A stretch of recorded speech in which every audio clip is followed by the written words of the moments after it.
मैंने भी अपने फॉर्म फिलिंग के दौरान एक गलती की थी। जो भी स्टूडेंट्स हैं, जो भी BCSE एलई का तैयारी कर रहे हैं, वो उनसे मेरा यही कहना है कि अगर आप तैयारी कर रहे हैं तो आप जितना हो सके उतना ज़्यादा प्रैक्टिस कीजिए, नंबर ऑफ़ क्वेश्चंस अटेम्प्ट कीजिए, PYQs लगाइए और लेक्चर्स को अपने रेगुलर देखते रहिए। टॉपर का राज खुल चुका है कि टॉपर कैसे पढ़ाई करते हैं।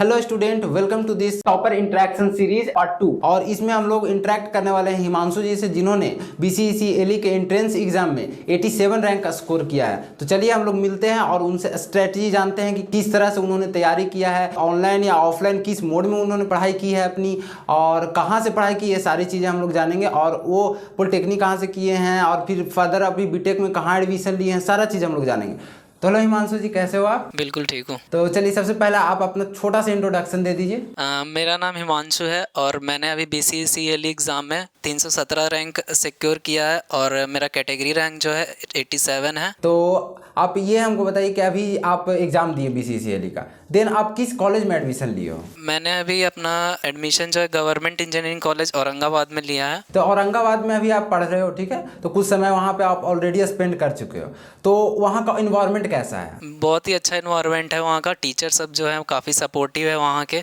बाकी जो कैंपस एक्टिविटी है वो भी बहुत अच्छी है। स्पोर्ट्स एक्टिविटी है वो भी बहुत अच्छी है। एग्जाम के बाद किसी स्टूडेंट को या वहाँ अगर मिलता है चॉइस में, ठीक है, तो क्या उनके लिए सही रहेगा कॉलेज? बिल्कुल सही रहेगा। बिहार में भी जितने भी कॉलेज है सारे सही है। तो आप अपना BCSE एलई एंट्रेंस एग्जाम की तैयारी कैसे की है, यानी ऑफलाइन मोड में या ऑनलाइन मोड में? मैंने अपनी तैयारी BCSE एलई की जो मेरी तैयारी थी वो मैंने ऑनलाइन मोड में की है। तो ऑनलाइन मोड में कहाँ से आपने तैयारी की? इसके लिए मैंने कृष्णा टेक्निकल पाठशाला KTP क्लासेस है, उसके थ्रू मैंने अपनी तैयारी स्टडीज़ कंप्लीट की। तो आपको KTP के बारे में कैसे पता चला?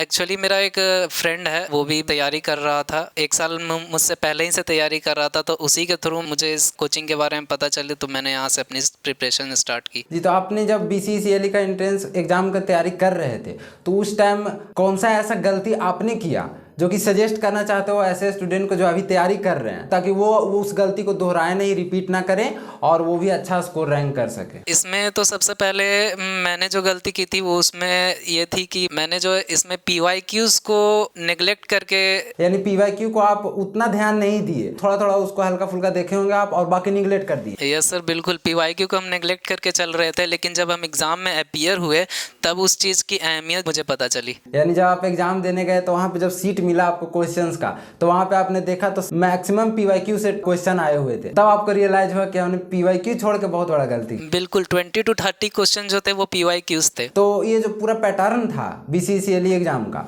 तो पैटर्न थोड़ा सा हमें समझा दीजिए कि किस तरह का, कितना क्वेश्चन आता है उसमें, यानी कि मैथ का, मैकेनिक्स एंड इंग्लिश का कितना क्वेश्चन रहता है और क्या निगेटिव ही रहता है इसमें?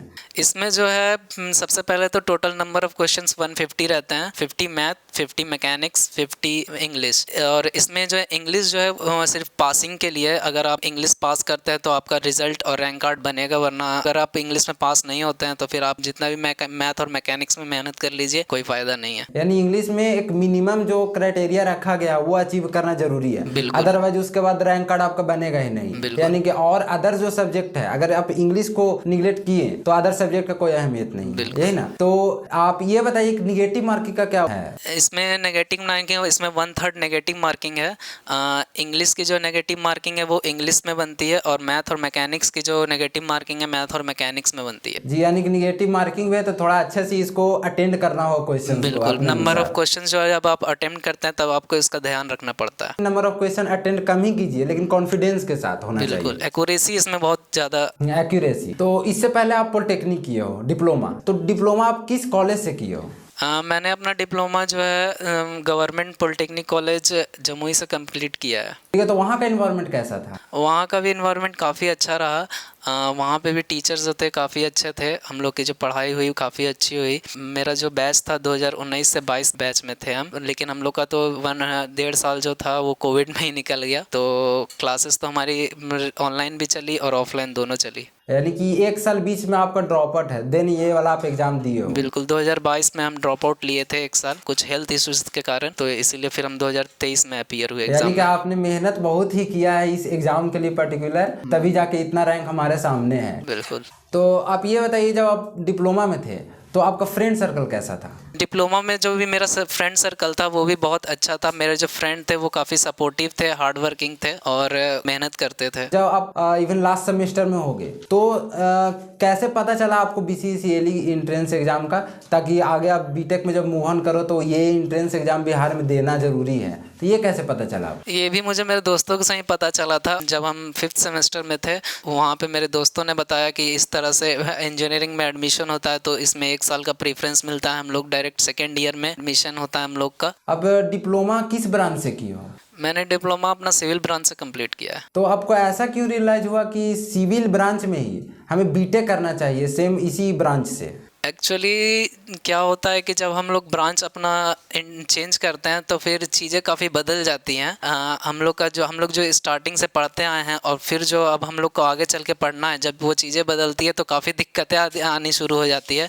तो इसीलिए मुझे लगा कि मुझे अपना ब्रांच चेंज नहीं करना है, मुझे सिविल ब्रांच से ही आगे अपनी पढ़ाई को प्रोसीड करना है। मैक्सिमम ऐसे फ्रेंड्स होते हैं, आपके फ्रेंड सर्कल में ही बहुत सारे फ्रेंड्स ऐसे होंगे जो कि डिप्लोमा के बाद सिविल ब्रांच में ही, डिप्लोमा के बाद जस्ट जॉब की ओर मूव कर गए होंगे, उन्होंने जॉब लिया होगा तो, और आपका गोल था सिंपल सा बीटेक करना है, एंड उसके बाद आपने 1 साल का ड्रॉप आउट लिया, बीटेक की ओर मूव ऑन किया इस एग्जाम के थ्रू, देन 87 रैंक आपका स्कोर हुआ। KTP क्लासेस के जो टीचर्स हैं वो आपके टाइम में जब आप एंट्रेंस की तैयारी कर रहे थे तो कौन कौन टीचर्स थे पर्टिकुलर सब्जेक्ट के लिए जो कि आपको हेल्प कर रहे थे प्रिपरेशन करने के लिए? जब मैं KTP क्लासेस से जुड़ा तो उस टाइम भूपेंद्र सर थे मैकेनिक्स के लिए, संतोष सर थे मैथ के लिए, और इंग्लिश के जो फैकल्टीज़ थे वो थोड़ा लेट से आई थी। ये आपका जब आपने परचेज किया ऑनलाइन बैच, देन वहाँ पे सारे क्लासेस आपके रेगुलरली चल रहे थे?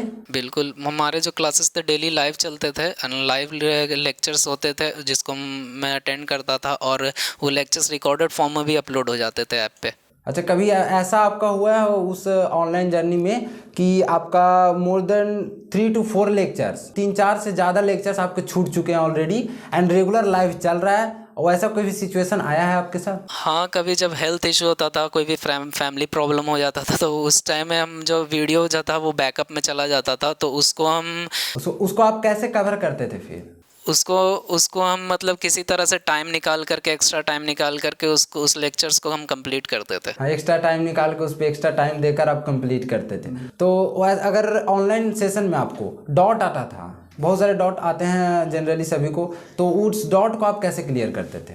डाउट दोनों तरह से सॉल्व होता था। ऑनलाइन मोड में भी डाउट सॉल्व होता था, ऑफलाइन मोड में भी सॉल्व होता था। अगर आपका ऑनलाइन मोड में अगर आप डाउट्स आपका क्लियर नहीं हो पाता है तो आप जैसे KTP के ऑफलाइन सेंटर पे भी जाके सर से जाके पूछ सकते हैं, अपने डाउट क्लियर कर सकते हैं। हाँ, अगर आप ऑनलाइन बैच में ज्वाइन हो चुके हो और देन अगर आप मूव ऑन करना चाहते हो ऑफलाइन में, या वैसे स्टूडेंट जो ऑफलाइन में भी आना चाहते हैं, तो उसका सेंटर है गया में, एंड यहाँ पे आप आके और टीचर से इंटरेक्ट कर सकते हो और यहाँ भी अपना एजुकेशन का, फर्दर एजुकेशन का जर्नी स्टार्ट कर सकते हो। एंड ऑनलाइन में भी हमारा ऐप भी है प्ले स्टोर पे KTP क्लासेस के नाम से, एंड यूट्यूब पे भी चैनल है KTP क्लासेस के नाम से, तो उसको भी आप ज्वाइन कीजिए, कोर्स में भी आप इनरोल कर सकते हो। अच्छा, आपने बीटेक सिविल से किया है, ठीक है, सिविल से इनरोल किया है बीटेक में, तो इसके लिए कितना रैंक स्कोर रहना चाहिए एवरेज कि उसके बाद आपको बीटेक में सिविल मिल ही जाएगा? अगर आप बीटेक में एडमिशन लेना चाहते हैं और आप चाहते हैं कि आपको सिविल ब्रांच चाहिए या फिर CS ब्रांच चाहिए, तो इसके लिए आपको 500 रैंक के अंडर ही रहना पड़ेगा, तभी आपको सिविल ब्रांच अलॉट हो पाएगा। यानी कि CS ब्रांच और civil branch as a main branch होता है बीटेक में, यानी इसके लिए हमें ज़्यादा रैंक का स्कोर करना पड़ेगा। और वैसे स्टूडेंट जो अभी पढ़ाई कर रहे हैं BCCLE एंट्रेंस का, तो वो टाइम को किस तरह से मैनेज करें, यानी कि कितना PYQ क्वेश्चंस पे टाइम दे, कितना मटेरियल सॉल्व करने पे जो कि इंस्टीट्यूट से या तो फिर ऑनलाइन से मिला है उसको सॉल्व करने में टाइम दे, या कितना सेल्फ स्टडी पे टाइम दे, ये थोड़ा सा आप स्टूडेंट्स को बता दीजिए। जो भी स्टूडेंट्स हैं, जो भी BCSE का तैयारी कर रहे हैं, वो उनसे मेरा यही कहना है कि अगर आप तैयारी कर रहे हैं जब, तो आप जितना हो सके उतना ज़्यादा प्रैक्टिस कीजिए, नंबर ऑफ़ क्वेश्चंस अटेम्प्ट कीजिए, PYQs लगाइए और लेक्चर्स को अपने रेगुलर देखते रहिए, और सर जो जितना भी आपको स्टडी मटेरियल देते हैं उस स्टडी मटेरियल को सॉल्व करते रहिए। हाँ, वो कहा जाता है ना कि प्रैक्टिस मेक्स मैन परफेक्ट, यानी कि जितना आप ज़्यादा प्रैक्टिस करोगे उतना आप परफेक्ट होते जाओगे उस पर्टिकुलर नीच में, यानी कि जितना आप ज़्यादा PYQ सॉल्व कर सकते हो, जितना ज़्यादा मटेरियल्स यानी क्वेश्चंस जो मिले हैं आपको वो सॉल्व कर सकते हो, आपका रैंक ऑलरेडी गेन होगा ही होगा। जब आप पॉलिटेक्निक कर रहे थे तो आपने उसके बाद हायर स्टडी की ओर क्यों प्रीफर किया? जब मैं डिप्लोमा कर रहा था तो फिर मैंने तो 1 साल का ड्रॉप लिया है, लेकिन ऐसे जनरली जितने भी मेरे साथ में जितने भी फ्रेंड्स थे वो सारे मतलब मैक्सिमम फ्रेंड्स थे जो वो चाहते थे कि हम इंजीनियरिंग कॉलेज में एडमिशन ले लें, क्योंकि इंजीनियरिंग कॉलेज में एडमिशन लेने के बाद जो है चीज़ें काफ़ी बदल जाती है, लोगों का एक्सपीरियंस जो है वो काफ़ी बढ़ जाता है, चीज़ें जो हैं काफ़ी खुल के सामने आती हैं। बहुत सारा ऐसा चीज़ होता है जैसे कि एक डिप्लोमा की अगर हम बात करें तो वो एक बेसिक लेवल का हो गया, यानी कि अगर आप जिस नीच में हो, जिस ब्रांच में हो, उसका आपका एक बेसिक सा नॉलेज हो जाता है। एंड देन अगर उसमें आपको मास्टर होना है, देन आगे आपको मूव ऑन करना पड़ेगा आगे फर्दर एजुकेशन के लिए। तो इसीलिए मैक्सिमम लोग बीटेक में चले जाते हैं, क्योंकि और ज़्यादा एक्सपीरियंस लेने के लिए। डिप्लोमा में क्या है कि डिप्लोमा में सिर्फ आप एक डिप्लोमा करके आप एक जूनियर इंजीनियर का फॉर्म ही भर सकते हैं, लेकिन इंजीनियरिंग करने के बाद आप लोग के लिए जितने भी अपॉर्चुनिटीज़ है वो सारी अपॉर्चुनिटीज़ खुल जाती हैं। इससे आप ए लेवल का एग्ज़ाम दे सकते हैं, गेट का एग्ज़ाम दे सकते हैं, स्टेट लेवल पे जितने भी एग्ज़ाम होते हैं वो सारे आप अटेम्प्ट कर सकते हैं। हमारे कंट्री में जो एक यूपीएससी लेवल का एग्ज़ाम होता है, इंडियन इंजीनियरिंग सर्विस, आप उस एग्ज़ाम में अपीयर हो सकते हैं।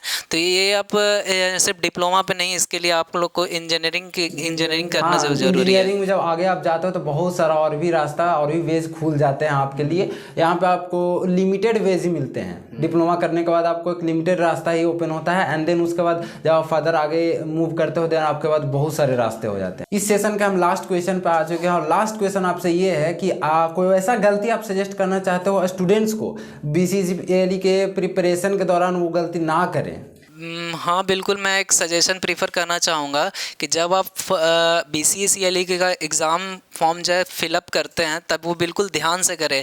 मैंने भी अपने फॉर्म फिलिंग के दौरान एक गलती की थी।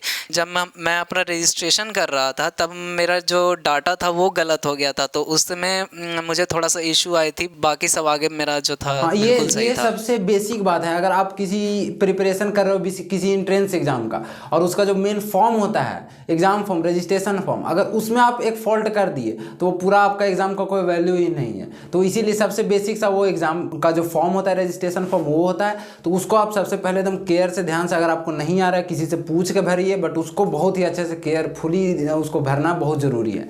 बहुत अच्छा रहा आज का इंटरेक्शन आपके साथ। तो कुछ वैसा एक्सपीरियंस जो इस इंटरेक्शन के दौरान जो आप शेयर करना चाहते हो लास्ट फ्यू वर्ड्स में?